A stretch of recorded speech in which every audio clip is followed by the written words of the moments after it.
आज मैं movie jigsaw को एक्सप्लेन करने जा रही हूँ। अगर आप जिक्सो के बारे में नहीं जानते तो पहले आप 100 सीरीज देख लीजिए, लेकिन अगर आपने 100 सीरीज नहीं देखी तो मैं आपको बता देती हूँ कि जिक्सो है कौन। जिक्सो असल में एक मास्टरमाइंड पर्सन होता है जो लोगों को उनकी जिंदगी में किए गए गुनाह का बदला देने के लिए उन्हें मुश्किल ट्रैप में फंसाता है, और वो इतने मुश्किल और ब्रूटल ट्रैप होते हैं कि उनसे निकलना तो इम्पॉसिबल होता है। लेकिन फिर भी जिक्सो लोगों को चांस देता है कि वो इस ट्रैप से निकल जाएं, जिससे होता ये है कि लोगों को अपनी और दूसरे लोगों की जिंदगियों की कदर आ जाती है, और इसके बाद वो अपनी लाइफ में क्राइम्स नहीं करते। लेकिन जिक्सो के ट्रैप्स को बहुत ही कम लोग सरवाइव कर पाते हैं। जिक्सो इतनी प्लानिंग से ट्रैप सेटअप करता है कि उसे कोई भी नहीं पकड़ पाता। लेकिन जिक्सो को कैंसर होता है, जिसकी वजह से उसकी डेथ हो जाती है। ये मूवी जिक्सो की डेथ के 10 साल बाद की कहानी है, जहाँ पर हम देखते हैं एक पर्सन को जो कि पुलिस से भाग रहा होता है, और पुलिस भी उसे पकड़ने के लिए उसके पीछे पड़ी हुई थी। वो आदमी भागता हुआ बिल्डिंग के एक टेरेस पर आ जाता है, जहाँ पुलिस उसे चारों तरफ से घेर लेती है। इस पर्सन का नाम होता है एडगर। एडगर के हाथ में एक रिमोट था। वो बताता है कि मेरे पास सिर्फ 17 मिनट है। वो एक पुलिस ऑफिसर की मांग कर देता है कि मुझे वो पुलिस ऑफिसर चाहिए, और अगर पुलिस ऑफिसर उसे ना मिला तो वो रिमोट का बटन दबा देगा। तब वही पुलिस ऑफिसर एक डिटेक्टिव के साथ वहाँ पर आ जाता है। वो एडगर से पूछते हैं कि तुम ऐसा क्यों कर रही हो, ये सब करने के पीछे तुम्हारा मोटिव क्या है। जिस पर एडगर कहता है कि मुझे इस पुलिस ऑफिसर को मारना है किसी भी सूरत, और अगर मैंने इसको ना मारा तो मैं मारा जाऊंगा। लेकिन वो पुलिस ऑफिसर एडगर को ही गन पॉइंट कर देता है। वो पुलिस ऑफिसर बाकी पुलिस ऑफिसर्स को कहता है कि उस रिमोट पर निशाना लगाकर उसे ब्लास्ट कर दो, लेकिन रिमोट को शूट करने से पहले ही एडगर उसका बटन प्रेस कर देता है, और तभी एक गोली आकर एडगर को लग जाती है, जिससे एडगर मरता तो नहीं लेकिन इंजर्ड हो जाता है। इसके बाद हम देखते हैं कि जिक्सो का गेम स्टार्ट हो गया है, जहाँ पर हम 5 लोगों को देखते हैं जो कि एक खाली रूम में बेहोश पड़े हुए थे, और एक कैमरा की मदद से उन पर नजर भी रखी जा रही थी। जब उन लोगों को होश आती है तो वो देखते हैं कि उनके फेसेस को आयरन मास्क से कवर किया हुआ है, जिसके साथ एक चेन बंधी हुई है,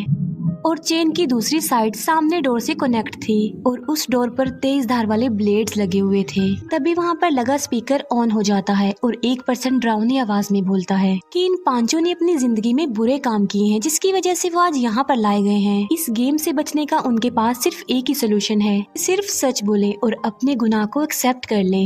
इसके बाद वो तेजदार ब्लेड घूमने लगती है, यानी वो एक्टिवेट हो चुकी थी, और विक्टिम्स की चेन भी दरवाजे की तरफ खींचती जा रही थी। स्पीकर से फिर से आवाज आती है कि उन लोगों को यहाँ से बचने के लिए अपना थोड़ा सा खून सेक्रीफाइस करना पड़ेगा। वो लोग तेज धार वाले ब्लेड की तरफ उस चेन की मदद से घसीटते जा रहे थे। उन 4 लोगों में एक पर्सन ऐसा भी था जो अभी तक बेहोश था। अभी एक लड़की को याद आता है कि खून को सेक्रीफाइस करने से वो बच सकती है, इसीलिए वो अपना हाथ तेज धार ब्लेड में दे देती है। उसके हाथ से खून बहने लगता है, और उसके फेस पर लगा हुआ वो मास्क भी हट जाता है। वो अपने बाकी साथियों को कहती है कि वो भी ऐसा करें। वो विक्टिम्स ऐसा ही करते हैं, अपना थोड़ा थोड़ा खून वो सेक्रीफाइस करके बच जाते हैं। लेकिन जो 5वां पर्सन था वो अभी तक बेहोश ही था, लेकिन फिर उसे बिल्कुल एंड टाइम पर जाकर होश आती है। दूसरी तरफ हम देखते हैं एडगर को, जो कि एक हॉस्पिटल में था। अब क्योंकि उसे गोली लगी थी तो वो कोमा में जा चुका था। वहीं पर पुलिस ऑफिसर डिटेक्टिव को बताता है कि एडगर कोई बड़ा क्रिमिनल नहीं था, बल्कि छोटा क्रिमिनल था जो कि छोटे मोटे क्राइम्स किया करता था।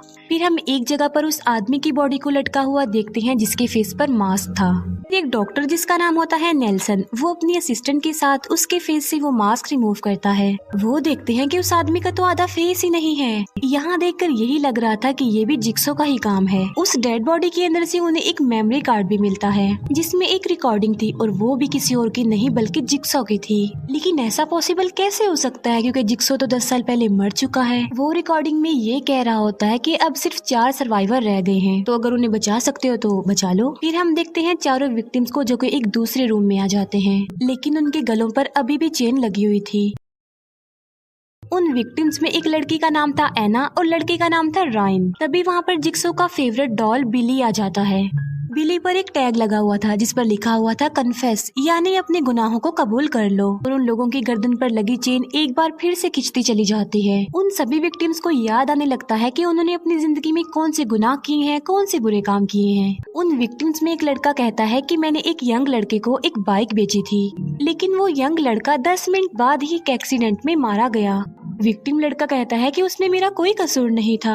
विक्टिम एना बोलती है कि मेरा बच्चा मर गया क्योंकि उसका बच्चा सोते सोते उसके हस्बैंड के नीचे आकर दबने से मर गया। जिस लड़के ने बाइक सेल की थी उसे बिली डॉल के पास से एक टेप मिल जाती है। जब उस टेप को प्ले किया जाता है तब जिक्सो बताता है कि तुम में से कोई एक ऐसा भी है जो चोर है, और उस चोर ने एक लेडी का पर्स चुराया था और वो लेडी अस्थमा की पेशेंट थी जिसे पंप टाइम पर ना मिलने की वजह से वो मारी गई, और वो चोर उस लेडी को वहीं पर मरता हुआ छोड़कर वहाँ से चला गया। जिक्सो कहता है कि मैंने उस चोर की बॉडी में एक खतरनाक जहर इंजेक्ट कर दिया है, और उनके सामने 3 इंजेक्शन लगाए गए थे। तीनों में से एक इंजेक्शन में उस जहर की वैक्सीन थी, जबकि एक इंजेक्शन में खतरनाक किस्म का केमिकल था और तीसरे इंजेक्शन में था एसिड। तभी उनमें से एक लड़की अपने गुनाह को कबूल करती है कि मैंने ही उस लेडी का पर्स चुराया था। उस लड़की को कहा जाता है कि वो एक इंजेक्शन को चूज करे, और अगर वो ऐसा नहीं करेगी तो उसके बाकी साथी भी मारे जाएंगे। डर कर रायन उस लड़की को कहता है कि जल्दी से एक इंजेक्शन चूज करो और इसे लगा लो। उन इंजेक्शन पर कुछ नंबर लिखे हुए थे। जब वो लड़की कोई एक इंजेक्शन चूज नहीं करती तब रायन तीनों इंजेक्शन ही उसे लगा देता है। तब एसिड और खतरनाक किस्म के केमिकल के आपस में रिएक्शन की वजह से वो लड़की मारी जाती है। बाकी साथियों के गले की चेन्स खुल जाती हैं। वो दिखते हैं कि इंजेक्शन पर लिखे गए नंबर असल में एक कोड है जो कि अगले रूम के डोर के कोड्स थे। पासवर्ड एंटर करने के बाद वो डोर ओपन हो जाता है। फिर वो लोग एक रूम में आ जाते हैं। एना वहाँ पर चिल्ला रही होती है कि मेरे हस्बैंड के गुनाह की सजा मुझे क्यों दी जा रही है। वहाँ पर रायन भी इस बात को एक्सेप्ट कर लेता है कि मैं भी बचपन से ही गलत काम करता आ रहा हूँ, इवन मैं अपनी वाइफ को भी धोखा दे रहा हूँ। तभी रायन को एक दरवाजा दिखाई देता है जिस पर लिखा हुआ था नो एग्जिट, लेकिन रायन इन वर्ड्स को इग्नोर करके उस डोर के अंदर चला जाता है, और वहाँ जाते ही उसका पाँव एक ट्रैप में फंस जाता है। ट्रैप के नीचे लोहे की वायर्स लगी हुई थी। वहीं पर जिक्सो की एक टेप भी होती है जिसमें जिक्सो कहता है कि तुमने रूल तोड़ा है। वहाँ पर लिखा हुआ था नो एग्जिट, तुम फिर भी अंदर आ गए, इसीलिए तुम्हें तुम्हारे किए की पनिशमेंट तो मिलेगी ही। दूसरी तरफ डॉक्टर नेल्सन और उसकी असिस्टेंट डेड बॉडी को चेक कर रहे थे। उन्हें उस डेड बॉडी में से एक ऐसा वायरस मिलता है जो कि पिग्स में पाया जाता है। तब डॉक्टर नेल्सन को इन्फॉर्म किया जाता है कि पुलिस को एक और डेड बॉडी मिल गई है। ये डेड बॉडी उसी लड़की की थी जिसमें जहर इंजेक्ट किया गया था। जब डॉक्टर नेल्सन उस लड़की की डेड बॉडी को चेक करता है तो वो कहता है कि इस लड़की को एक खतरनाक किस्म का एसिड दिया गया है। तब पुलिस ऑफिसर नेल्सन से पूछता है कि तुम एसिड के बारे में कैसे जानते हो, जिस पर नेल्सन बताता है कि मैं फोर्सेस में काम किया करता था जहाँ पर मुझे टेररिस्ट ने किडनैप कर लिया और मुझे टॉर्चर किया गया, और वहीं पर लोगों को एसिड दिया जाता था। हम देखते हैं कि नेल्सन की बॉडी पर निशान भी थे। एना और एक और विक्टिम को एक दरवाजा मिलता है और वो उसके अंदर चले जाते हैं। वहाँ का दरवाजा बंद हो जाता है अपने आप ही, और वहाँ पर लगे टीवी में जिक्सो दिखाया जाता है। साथ साथ उन लोगों के ऊपर अनाज भी गिरने लगता है, जिससे एना और दूसरा विक्टिम उसके नीचे दबते चले जा रहे थे। जिक्सो कहता है कि अब तुम्हें बचाने का रास्ता सिर्फ रायन के पास है। असल में रायन के पास एक लीवर था, अगर वो उसे खींच देगा तो वो दोनों लोग बच जाएंगे। लेकिन रायन को इस बात का डर पड़ जाता है कि अगर उसने वो लीवर खींच दिया तो कहीं वो खुद ना मर जाए, इसीलिए वो उस लीवर को नहीं खींचता। एना और वो दूसरा विक्टिम गले तक अनाज से दब जाते हैं और उनके ऊपर तेज धार वाली चीजें आकर गिरना शुरू हो जाती हैं, जिसकी वजह से वो दोनों इंजर्ड भी हो जाते हैं। और फिर रायन लीवर खींच ही देता है, जिससे उसकी टांग के पास लगी हुई वायर उसकी टांग में घुस जाती है और रायन की टांग 3 हिस्सों में कट जाती है। एना और वो विक्टिम वहाँ उस वेट रूम से बाहर आ जाते हैं। पुलिस ऑफिसर डॉक्टर नेल्सन को कहता है कि तुम्हारी असिस्टेंट काफी अरसे से जिक्सो की वेबसाइट पर रिसर्च कर रही है, जो कि काफी अजीब बात है, इसीलिए वो कहता है कि हमें उस पर शक है। रिपोर्ट में बताया जाता है कि मरने वालों के नाखून में से जो खून के सैंपल निकले हैं वो जिक्सो के खून के सैंपल से मैच हो गए हैं, और वो रिकॉर्डिंग भी जिक्सो की अपनी ही है। डॉक्टर नेल्सन अपनी असिस्टेंट को बताता है कि पुलिस का शक तुम्हारे ऊपर है। डॉक्टर नेल्सन की असिस्टेंट उसे अपने एक स्टूडियो के बारे में बताती है, जो कि उसका एक खास किस्म का स्टूडियो था। वो डॉक्टर नेल्सन को वहाँ पर ले जाती है, मगर वो ये बात नहीं जानते थे कि उन पर डिटेक्टिव नजर रख रहा है। अपने स्टूडियो में जाकर डॉक्टर नेल्सन की असिस्टेंट उसे कहती है कि मैं जिक्सो की काफी बड़ी फैन हूँ, मैं उससे काफी इम्प्रेस हूँ, इसीलिए जिक्सो के किलिंग के टूल्स को रखना मुझे काफी पसंद है। डिटेक्टिव उन दोनों को फंसाने के लिए बाकी टूल्स के साथ उनकी पिक्चर खींच लेता है। एक विक्टिम लड़के को फिर से एक टेप मिलती है। जब वो विक्टिम लड़का उस टेप को प्ले करने के लिए बटन दबाता है तब वो रस्सी के सहारे उल्टा लटक जाता है। जिक्सो की रिकॉर्डिंग भी प्ले हो जाती है। जो लड़का उल्टा लटका होता है वो उसे कहता है कि तुमने अपने गुनाह को बेशक एक्सेप्ट किया है, लेकिन तुमने अपने आधे गुनाह को एक्सेप्ट किया है, आधे को छुपा लिया है। जिस लड़के को उसने अपनी बाइक सेल की थी उसे ये नहीं बताया था कि उस बाइक के ब्रेक्स ही नहीं है, और ब्रेक ना होने की वजह से उस लड़के का एक्सीडेंट हुआ और वो मरने वाला लड़का कोई और नहीं बल्कि जिक्सो का नेफ्यू था। फिर वही विक्टिम लड़का एक ब्लेड मशीन में चला जाता है और वो उसी लड़के की बाइक से कनेक्टेड थी। उस ब्लेड मशीन को रोकने के लिए उसकी ब्रेक को प्रेस करना होगा, लेकिन वो ब्रेक काफी एंड पर लगी हुई थी। एना उस विक्टिम लड़की को काफी बचाने की कोशिश करती है, लेकिन उसकी बॉडी के टुकड़े टुकड़े हो जाते हैं। फिर हमें उस हॉस्पिटल का सीन दिखाया जाता है जहाँ पर एडगर एडमिट था, लेकिन एडगर वहाँ पर था ही नहीं, जिस पर मीडिया पुलिस से जिक्सो के मरने का प्रूफ मांगती है और पूरी मीडिया के सामने पुलिस जिक्सो की कब्र खुदवाती है और जिक्सो की कब्र में एडगर की डेड बॉडी मिल जाती है और ये इस बात की तरफ इशारा था कि जिक्सो अभी भी जिंदा है, इसीलिए वो लोगों को अभी भी मार रहा है। पिक्चर्स को देखते हुए पुलिस नेल्सन के असिस्टेंट को पकड़ने के लिए उसके स्टूडियो में जाती है, जहाँ पर उन्हें काफी कटी हुई एक डेड बॉडी मिलती है जिस पर लिखा हुआ था कि अब सिर्फ 2 ही सर्वाइवर रह गए हैं। इसके बाद डिटेक्टिव डॉक्टर नेल्सन को अरेस्ट करने के लिए चला जाता है, क्योंकि डॉक्टर नेल्सन भी तो उस वक्त अपनी असिस्टेंट के स्टूडियो में ही था। डॉक्टर नेल्सन डिटेक्टिव को कहता है कि मुझे वो पुलिस ऑफिसर फंसाने की कोशिश कर रहा है, क्योंकि वो पुलिस ऑफिसर खुद मर्डर्स करके मेरे ऊपर ब्लेम कर रहा है और उसी पुलिस ऑफिसर ने एडगर पर भी गोली चलाई थी। तब एडगर के डेड बॉडी से मिलने वाली बुलेट को एग्जामिन किया जाता है तो वो गोली उस पुलिस ऑफिसर की गन से मैच हो जाती है।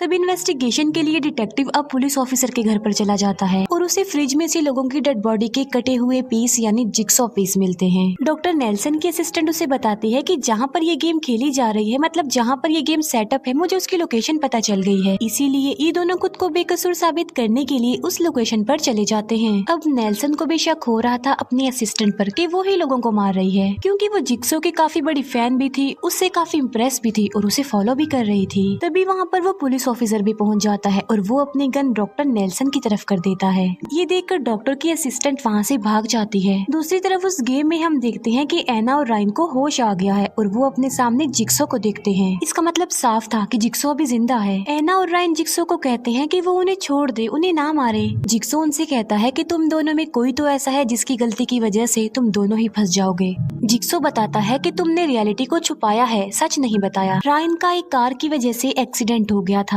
और उस कार में उसका दोस्त भी था और उसने सारा इल्जाम अपने फ्रेंड पर लगा दिया, ये कहते हुए कि उसका फ्रेंड सही ड्राइविंग नहीं कर रहा था। एना का बच्चा उसके हस्बैंड की गलती की वजह से नहीं मरा, बल्कि एना ने खुद उसका दम घोटकर उसे मारा था, क्योंकि एना उस बच्चे को बर्थ देना नहीं चाहती थी। एना ने सारा इल्जाम अपने हस्बैंड पर लगा दिया और उसे जेल हो गई। एना जो कि क्रिमिनल थी, उसे कोई भी सजा नहीं मिली और ना ही उसे कोई ज्यादा फर्क पड़ा। फिर जिक्सो उन्हें मौत का एक चैलेंज दे देता है कि या दोनों मर जाओ या दोनों बच जाओ।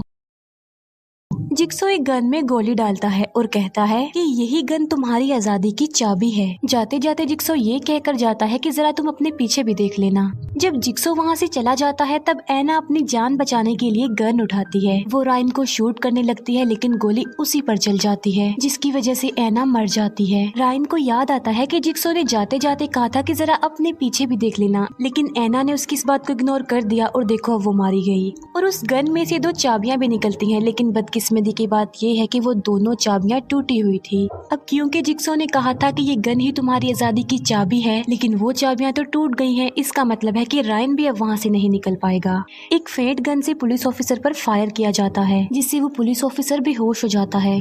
जब पुलिस ऑफिसर को होश आता है तो वो देखता है कि उसके गले पर एक ट्रैप लगाया गया है। उसके सामने डॉक्टर नेल्सन होता है और उसके गले में भी सेम ट्रैप लगा हुआ था। तभी जिक्सो उनसे कहता है कि उनके गले में लेजर कटर है, जो कि उनके सर को क्रश कर देंगे और अगर वो लोग भी बचना चाहते हैं तो उन्हें भी अपने गुनाह को कन्फेस करना होगा, अपने गुनाह को कबूल करना होगा। और ऐसा करने के लिए उनके पास सिर्फ और सिर्फ 1 मिनट का टाइम था। उनके सामने एक डिवाइस भी थी जिस पर 2 बटन लगे हुए थे। पुलिस ऑफिसर डॉक्टर नेल्सन वाली साइड वाला बटन प्रेस कर देता है, जिससे डॉक्टर नेल्सन का ट्रैप एक्टिवेट हो जाता है, जिसमें वो अपने गुनाह को एक्सेप्ट करता है कि मैंने ही लापरवाही में जिक्सो की मेडिकल फाइल को चेंज कर दिया, जिससे ये पता नहीं चल पाया कि जिक्सो को कैंसर था। उस लेजर डिवाइस से नेल्सन का गला कट जाता है और वो भी मर जाता है। लेकिन यहाँ पर सवाल ये उठता है कि नेल्सन ने तो अपने गुनाह को एक्सेप्ट कर लिया था, तो फिर वो क्यों मारा गया। अब बारी आ गई थी उसी पुलिस ऑफिसर की, जिसमें वो एक्सेप्ट करता है कि मैं रिश्वत लेकर खाता हूँ और क्रिमिनल्स को छोड़ देता हूँ और उन लोगों की रिप्लेसमेंट में बहुत सारे मासूम लोगों को जेल में डाल दिया। जब वो ये गुनाह एक्सेप्ट कर लेता है तब उसका ट्रैप ओपन हो जाता है। वो सोचता है कि वो बच गया है और काफी खुश होता है। और तभी डॉक्टर नेल्सन जो कि मर गया था, अब वो उठ जाता है, क्योंकि असल में वो मरा ही नहीं था, क्योंकि क्योंकि वो सिर्फ पुलिस ऑफिसर से उसकी सच्चाई उगलवाना चाहता था और वो पुलिस ऑफिसर के कॉन्फेस को प्ले करता है। यहाँ पर आके सारे सीक्रेट्स खुल जाते हैं और अब सबकी कंफ्यूजन दूर हो जाएगी। असल में जिक्सो जिंदा नहीं हुआ था, बल्कि उसकी तो डेथ 10 साल पहले ही हो गई थी और जो गेम यहाँ पर खेली जा रही थी वो भी प्रेजेंट की नहीं थी, बल्कि वो भी 10 साल पहले खेली गई थी, जो कि जिक्सो ने खेली थी। और इस गेम में जो आदमी बेहोश पड़ा हुआ था काफी देर से, वो कोई और नहीं बल्कि डॉक्टर नेल्सन था। उसने जिक्सो की रिपोर्ट को बदल दिया था, इसीलिए जिक्सो ने उसको यहाँ पर ला के रख दिया, मगर मरने से पहले जिक्सो ने उसे बचा भी लिया था। और नेल्सन की बॉडी पर जो हमने निशान देखे थे वो भी जिक्सो के गेम में यूज होने वाली ब्लेड के निशान थे। अब जैसा गेम 10 साल पहले जिक्सो ने सेटअप किया, जिक्सो ने खेला, सेम वैसा ही गेम प्रेजेंट में नेल्सन ने सेटअप किया और खेला। और जो डेड बॉडीज मिल रही थी वो भी और लोगों की थी। नेल्सन ने जिक्सो की आवाज को एडिट किया, उसमें छोटी मोटी चेंजिंग की ताकि सबको ये लगे कि वो जिक्सो ही है, यानी वो सब कुछ जिक्सो कर रहा है और इसके पीछे जिक्सो का ही हाथ है। और डॉक्टर नेल्सन उस पुलिस ऑफिसर को इसीलिए मारना चाहता था क्योंकि असल में एडगर ने नेल्सन की सिस्टर का मर्डर कर दिया था और उस पुलिस ऑफिसर ने एडगर से रिश्वत लेकर उसे भी छोड़ दिया। और एडगर को जो गोली लगी थी वो भी किसी और ने नहीं बल्कि डॉक्टर नेल्सन ने ही मारी थी और बाद में उस गोली को नेल्सन ने चेंज कर दिया। जिक्सो के गेम में 5 लोग थे लेकिन नेल्सन के गेम में सिर्फ 3 लोग थे और जो बाकी के 2 लोग थे वो खुद डॉक्टर नेल्सन था और वो पुलिस ऑफिसर था। ये सारी बातें बताकर नेल्सन उस डिवाइस का बटन प्रेस कर देता है जिससे पुलिस ऑफिसर के गले पर लगा लेजर कटर एक्टिवेट हो जाता है और उसके फेस के चीथड़े उड़ जाते हैं और वो मर जाता है और यहीं पर ही जिक्सो मूवी एंड हो जाती है। Thank you for watching.